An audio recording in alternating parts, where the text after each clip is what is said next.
ನಾನು ನನ್ನ ಮುಖವನ್ನು ಮರೆಸಿಕೊಂಡು ಆಸ್ಪತ್ರೆಗೆ ಹೋಗಿದ್ದೆ ಅಬಾರ್ಷನ್ ಮಾಡಿಸಲೆಂದು. ನಾನು ಇಷ್ಟು ಬೇಗ ಮಕ್ಕಳನ್ನು ಹೆತ್ತು ನನ್ನ ಫಿಗರನ್ನು ನಷ್ಟ ಮಾಡ್ಕೊಳ್ಳೋಕೆ ಇಷ್ಟ ಇರಲಿಲ್ಲ. ನಾನು ಇದೇ ಥರ ಮಾಡಿ ಮಾಡಿ ಮೂರನೇ ಅಬಾರ್ಷನ್ ಆಗಿತ್ತು ಇದು. ಆಗ ಡಾಕ್ಟರ್ ಹೇಳಿದ್ರು, ಈ ಮಗುವಿಗೆ ರೂಪ ಮತ್ತು ಹಾರ್ಟ್ ಬೀಟ್ ಸ್ಟಾರ್ಟ್ ಆಗಿದೆ, ಈ ಮಗುವನ್ನು ಸಾಯಿಸ್ಬೇಡ. ನಾನಾಗ ಹೇಳಿದೆ, ನೀವು ನಿಮ್ಮ ಕೆಲಸ ಮಾಡಿ, ನನಗೆ ಕಲಿಸ್ಕೊಳ್ಬೇಡಿ, ನೀವು ಬರೀ ದುಡ್ಡಿನ ಮುಖ ನೋಡಿದ್ರೆ ಸಾಕು. ಇದೇ ಥರ 5 ವರ್ಷ ಕಳೆದಿತ್ತು. ಆದರೆ ಈಗ ನಮ್ಮ ಅತ್ತೆ ಮನೆಯವರು ಮತ್ತು ನನಗೆ ಮಗುವಿನ ಆಸೆ ಹುಟ್ಟಿತ್ತು. ಆದರೆ ಏನೇ ಆದರೂ ಮಗು ಆಗ್ತಾ ಇರಲಿಲ್ಲ. ಅಲ್ಲಿ ನನ್ನ ಕೆಲಸದವಳು ಮಗುವನ್ನು ಕರ್ಕೊಂಡು ಬರ್ತಾಯಿದ್ಲು. ಅದನ್ನು ನೋಡಿ ಆಸೆ ಹೆಚ್ಚಾಗಿತ್ತು. ಆವತ್ತು ನಾನು ರೂಮಿಗೆ ಹೋದಾಗ ಗಂಡ ಇದನ್ನು ಹೇಳಲು ಸ್ಟಾರ್ಟ್ ಮಾಡಿದ್ರು. ನಾನು ಬೇಜಾರಿನಿಂದ ನೋಡಿದೆ ಮತ್ತು ಹೇಳಿದೆ, ನೀವು ದೇವರನ್ನು ನೆನೆದು ಮಾತಾಡಿ. ನಮ್ಮ ಮದುವೆ ಆಗಿ ಬರೀ 6 ತಿಂಗಳಾಗಿದ್ದಷ್ಟೇ, ನಿಮಗೆ ಇಷ್ಟು ಬೇಗ ಮಗುವಿನ ಆಸೆ ಆಗಿದೆ. ನಿಮಗೇನು ನನ್ನ ಮಕ್ಕಳನ್ನೇ ಹೆತ್ತು ನಾನು ನನ್ನ ಎಲ್ಲ ಫ್ರೀಡಮನ್ನು ಕಳ್ಕೊಳ್ಳ? ನಾನು ಇದನ್ನು ತುಂಬ ಕೋಪದಿಂದ ಹೇಳಿದ್ದೆ. ಅವರು ಆಶ್ಚರ್ಯದಿಂದ ನನ್ನ ನೋಡ್ತಾ ಇದ್ದ. ನೀನು ಇದು ಏನು ಮಾತಾಡ್ತಾ ಇದ್ದೀಯಾ? ಅದು ಈ ಥರ ನಿನಗೆ ಮಕ್ಕಳನ್ನೇ ಹೆತ್ತು ಏನು ಫ್ರೀಡಮ್ ಕಮ್ಮಿ ಆಗಿಬಿಡುತ್ತೆ? ನಾನಾಗ ಅವರಿಗೆ ಕೈ ಮುಗಿದು, ನೋಡಿ, ನಾನು ಮೊದಲೇ ನಿಮ್ಮ ಮಾತು ಕೇಳಿ ಬೇಗ ಮದುವೆ ಆಗಿದ್ದೀನಿ. ಈಗ ಬೇಗ ಮಕ್ಕಳನ್ನ ಹೆತ್ಕೊಂಡು ಇರೋದಕ್ಕಾಗಲ್ಲ. ನಾನು ಇನ್ನೂ ಮೆಂಟಲ್ಲಾಗಿ ತಯಾರಾಗಿಲ್ಲ. ನಾನು ನನ್ನ ಬ್ಯೂಟಿಯನ್ನು ಬಿಗಾಡಿಸಲು ಇಷ್ಟಪಡಲ್ಲ. ಹೀಗೆ ಕೋಪದಲ್ಲಿ ಏನೆಲ್ಲ ಹೇಳಿಬಿಟ್ಟಿದ್ನೋ. ನಾವು ಮದುವೆ ಆದಮೇಲೆ ಫ್ಯಾಮಿಲಿ ಪ್ಲ್ಯಾನಿಂಗ್ ಮಾಡ್ಕೊಂಡಿದ್ವಿ. ಈ ದಿನ ನಾವು ಡಿಸೈಡ್ ಮಾಡಿದ್ವಿ, ನಾವು 5-6 ವರ್ಷಕ್ಕೂ ಮೊದಲು ಮಕ್ಕಳನ್ನೇ ಹೆರೋದಿಲ್ಲ ಅಂತ. ನಾವು ತುಂಬ ಎಂಜಾಯಿಂದ 5 ವರ್ಷ ಕಳಿತೀವಿ ಅಂತ. ಆದರೆ ನನ್ನ ಗಂಡ ಮದುವೆ ಮೊದಲನೇ ವರ್ಷದಲ್ಲಿಯೇ ಮಗುವಿನ ಆಸೆ ಬಗ್ಗೆ ಹೇಳಲು ಸ್ಟಾರ್ಟ್ ಮಾಡಿದ್ದ. ನಾನು ಹೀಗೆ ಅಲ್ಲಿ ಮಾತಾಡಿ ಹೊರಗಡೆ ಬಂದೆ. ಹೊರಗಡೆ ಅತ್ತೆ ಅಲ್ಲಿ ಒಬ್ಬ ಹೆಂಗಸಿನ ಹತ್ರ, ನನಗೆ ತುಂಬ ಟೆನ್ಷನ್ ಆಗ್ತಾ ಇದೆ, ನನಗೇನು ಮಾಡಬೇಕು ಗೊತ್ತಾಗ್ತಾ ಇಲ್ಲ. ನಾನು ದೇವರಲ್ಲಿ ಪ್ರಾರ್ಥನೆ ಮಾಡ್ತಾಯಿದ್ದೀನಿ, ಯಾವಾಗಲೂ ನಾನು ಸೊಸೆಯ ಮಡಿಲಿಗೆ ಮಗು ಕೊಡು ಅಂತ. ಗೊತ್ತಿಲ್ಲ, ಇನ್ನೂ ಅದರ ಟೈಮ್ ಬಂದಿಲ್ಲ ಅಂತ ಕಾಣಿಸುತ್ತೆ ಅಂತ ಹೇಳೋ ಸುನೀತಾ ಆಂಟಿ ಅತ್ತೆಗೆ, ಏನು ಹೇಳ್ತಾ ಇದೆಯಾ ವಿಮಿಲಾ? ನೀನು ಸೊಸೆ ಬಂದು ಇನ್ನೂ 6-7 ತಿಂಗಳು ಆಗಿದ್ದಷ್ಟೇ. ಇನ್ನು ಚಿಕ್ಕ ಹುಡುಗಿ, ಇಷ್ಟು ಬೇಗ ಅವಳಿಗೆ ಈ ಜವಾಬ್ದಾರಿ ಬರದೇ ಇದ್ದರೆ ಒಳ್ಳೆಯದೇ. ಅವಳಿಗೆ ಸ್ವಲ್ಪ ಮೆಚೂರಾಗಲಿ. ಆಗ ಇರು ಏನು ಹೇಳ್ತಾ ಇದೆಯಾ? ನೀನು ಸೊಸೆ 2 ತಿಂಗಳಲ್ಲೇ ಪ್ರೆಗ್ನೆಂಟ್ ಆಗಿದ್ಲು. 1 ವರ್ಷದಲ್ಲಿ ನೀನು ನಿನ್ನ ಮಗನ ಜೊತೆ ಆಟ ಆಡ್ತಾಯಿದ್ದೆ. ಇದನ್ನು ತುಂಬ ಕೋಪದಲ್ಲಿ ಹೇಳ್ತಾಯಿದ್ರು.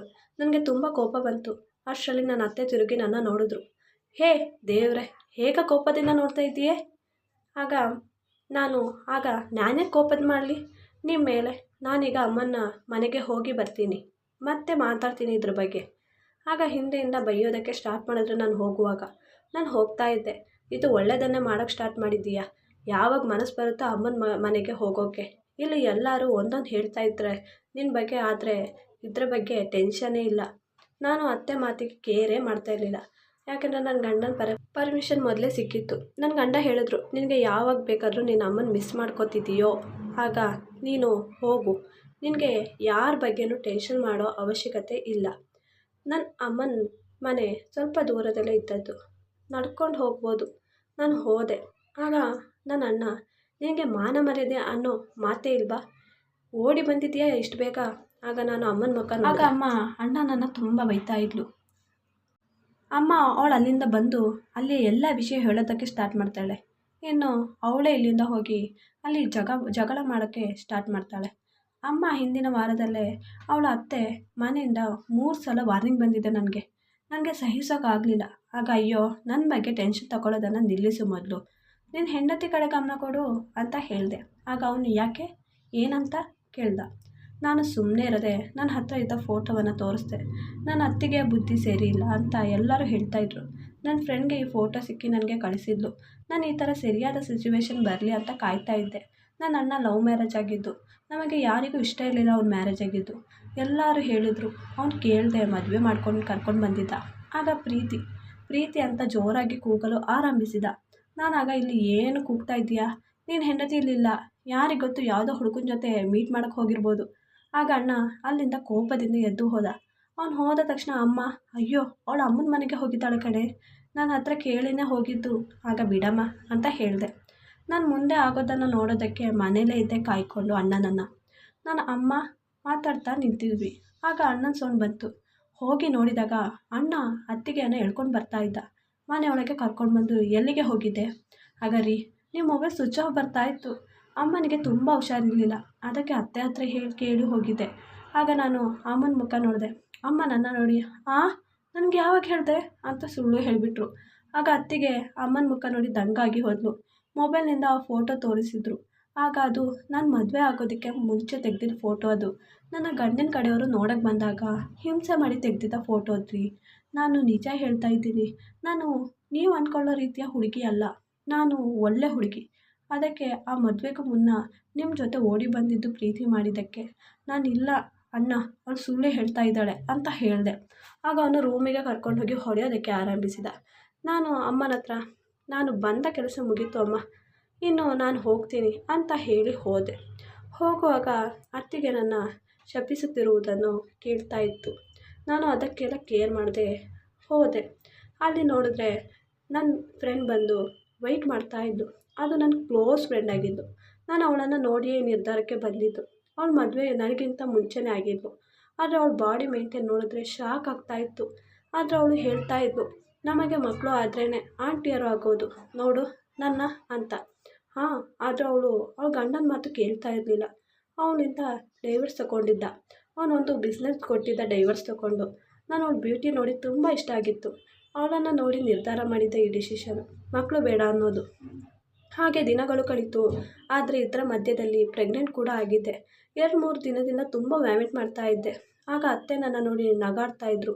ನಾನಿಲ್ಲ ವ್ಯಾಮಿಟ್ ಮಾಡಿ ಮಾಡಿ ಹೀಗಾಗಿದ್ದೀನಿ, ನೀವು ನಗಾಡ್ತಾ ಇದ್ದೀರಾ?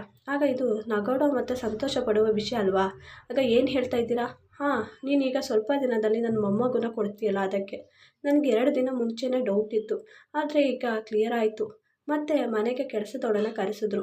ನನ್ನ ತುಂಬ ರೆಸ್ಟ್ ಮಾಡು ಅಂತ ಹೇಳಿದರು. ಆದರೆ ನನಗೆ ಇಷ್ಟ ಇರಲಿಲ್ಲ. ಹಾಗೆ ಕೆಲಸದವಳು ನನ್ನ ರೂಮ್ಗೆ ಬಂದಿದ್ಲು.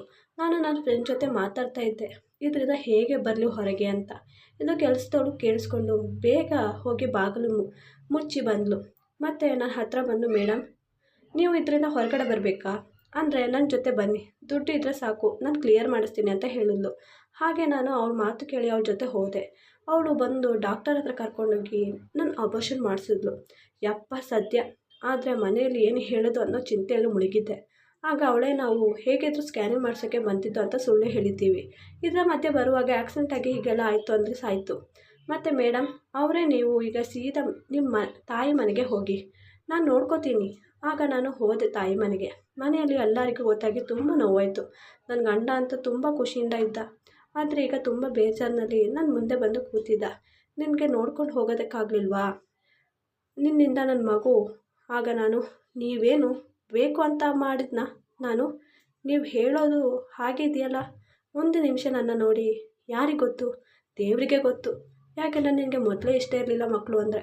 ಆಗ ಯಪ್ಪ ದೇವರೇ, ಎಂಥ ಅಪವಾದ ಹೊರಿಸಿದ್ರಿ ಅಂತ ಜೋರಾಗಿ ಅಳೋದು ಸ್ಟಾರ್ಟ್ ಮಾಡಿದೆ.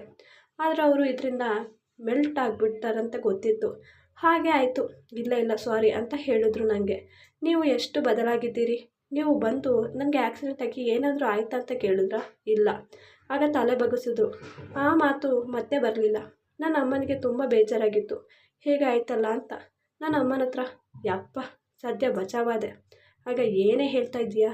ನನಗೆ ಮೊದಲೇ ಮಕ್ಕಳು ಅಂದರೆ ಇಷ್ಟ ಇಲ್ಲ ಕಣಮ್ಮ. ಹೀಗೊಂದಾಗಿ ಮಗು ಹೋಯ್ತಲ್ಲ, ಇನ್ನು ನನಗೆ ಮಕ್ಕಳೇ ಆಗದೆ ಇರೋದೇ ಒಳ್ಳೆಯದು. ಆಗ ಅಮ್ಮ, ಬಿಡ್ತು ಅನ್ನೇ, ಏನೇ ಹೇಳ್ತಾ ಇದೆಯಾ? ದೇವರು ನಿಜ ಮಾಡಿಬಿಡ್ತಾನೆ ಇಂಥ ಮಾತೆಲ್ಲ.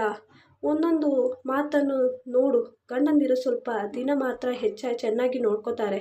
ನಾವು ನಮ್ಮ ಸಂಬಂಧ ಬಲಪಡಿಸ್ಕೋಬೇಕು ಅಂದರೆ ಮಕ್ಕಳು ಮರಿ ಆಗಬೇಕು. ಹಾಗಿದ್ರೇ ಬಲ ಆಗೋದು ಸಂಬಂಧ.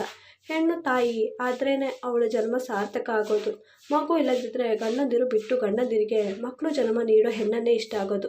ಆದರೆ ನಾನು ಅಮ್ಮ ಹೇಳಿದ ಮಾತಿಗೆ ತಲೆಗೆ ಹಾಕ್ಕೊಂಡಿಲ್ಲ. ಹಾಗೆ ಸ್ವಲ್ಪ ದಿನಗಳು ಕಳೀತು. ಆದರೆ ಮತ್ತೊಮ್ಮೆ ಪ್ರೆಗ್ನೆಂಟ್ ಆದೆ. ಮತ್ತೊಮ್ಮೆ ನಾನು ಯಾರಿಗೂ ಗೊತ್ತಾಗದೇ ಇರೋ ಹಾಗೆ ಕೆಲಸದವ್ರ ಜೊತೆ ಹೋಗಿ ಅಬಾರ್ಷನ್ ಮಾಡಿಸ್ಕೊಂಡೆ. ಹಾಗೆ ಸುಮ್ಮನೆ ಆದೆ. ಇನ್ನು ಸ್ವಲ್ಪ ದಿನಗಳು ಆದಮೇಲೆ ಮತ್ತೊಮ್ಮೆ ಪ್ರೆಗ್ನೆಂಟ್ ಆಗಿದ್ದೆ. ಆದರೆ ನನಗೆ 2-3 ತಿಂಗಳು ಗೊತ್ತೇ ಆಗಲಿಲ್ಲ. ಮತ್ತೆ ಗೊತ್ತಾಯಿತು. ನಾನು ಒಬ್ಬಳೇ ಹೋದೆ, ಅಬಾರ್ಷನ್ ಮಾಡಿದರು. ಅವರು ಟೆಸ್ಟ್ ಮಾಡಿ ನೋಡಿದಾಗ ಎದೆ ಬಡಿತ ಹೊಡಿತಾ ಇತ್ತು. ಡಾಕ್ಟರ್ ಹೇಳಿದ್ರು, ಮಗು ಹಾರ್ಟ್ ಬೀಟ್ ಹೊಡಿತಾ ಇದೆ, ನೀವು ಇದನ್ನು ಸಾಯಿಸಬೇಡ ಅಂತ.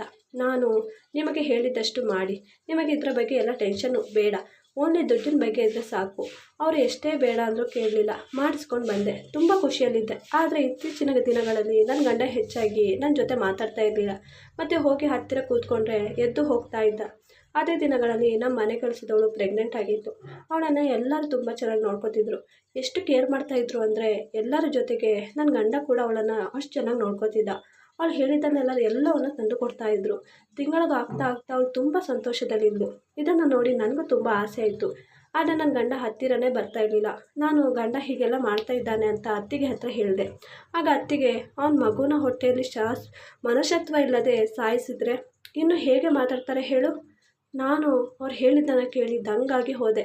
ಅತ್ತೆ ಅತ್ತೆ ನನಗೆ ಗೊತ್ತಿಲ್ಲದೆ ಏನೋ ಮಾಡಿಬಿಟ್ಟೆ, ಕ್ಷಮಿಸ್ಬಿಡಿ ಅತ್ತೆ. ಆಗ ಏನು ನಿಮಗೆ ಗೊತ್ತಾಗಲ್ವಾ, ಒಂದು ಜೀವ ಇರೋ ಮಗು ಸಾಯಿಸೋದು ಗೊತ್ತಿಲ್ವಾ ಅಂತ ನನ್ನ ಆ ಕಡೆ ತಳ್ಳಿದ್ರು.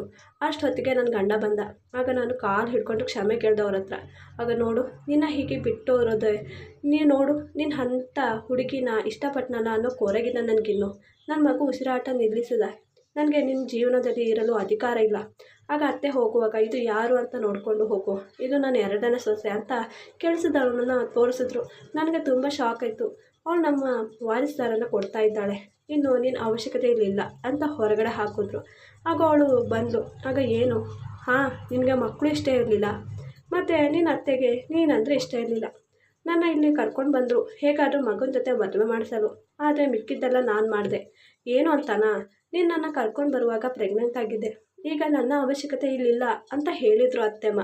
ನಾನಿದೇ ಗುಂಗಲ್ಲಿ ನಿನ್ನ ರೂಮಿಗೆ ಬಂದೆ, ಆದರೆ ನೀನು ಮಗುನ ಹೇಗೆ ಹೊರಗಡೆ ಹಾಕೋದು ಅನ್ನೋದ್ರಲ್ಲಿದ್ದೆ. ಇದೇ ಒಳ್ಳೆ ಚಾನ್ಸ್ ಅಂತ ನಿನ್ನ ಕರ್ಕೊಂಡು ಹೋದೆ, ಮತ್ತು ನೀನು ಅಲ್ಲಿಗೆ ಹೋಗ್ತೀಯ ಅಂತ ನಾನು ಕಾಯ್ಕೊಂಡು ನಿಂತಿದ್ದೆ. ಅದಕ್ಕೆ ನೀನು ಹೋಗೋದನ್ನೇ ಕಾದು ನೀನು ಹೋದಾಗ ನಿನ್ನ ವೀಡಿಯೋ ಹಿಡಿದು ನಿನ್ನ ಮಗು ಸಮೇತ ದೂರ ಮಾಡಿಬಿಟ್ಟೆ ನಿನ್ನ ಗಂಡನಿಂದ. ಇನ್ನು ಗುಡ್ ಬೈ ಅಂತ ಹೇಳಿ ನನ್ನ ಹೊರಗಡೆ ಹಾಕಿದ್ದು. ನಾನು ಸೀದಾ ಮನೆಗೆ ಹೋದೆ. ಆದರೆ ಅಲ್ಲೂ ಎಲ್ಲ ಗೊತ್ತಾಗಿ ತುಂಬ ಬೈದರು ಅಮ್ಮ.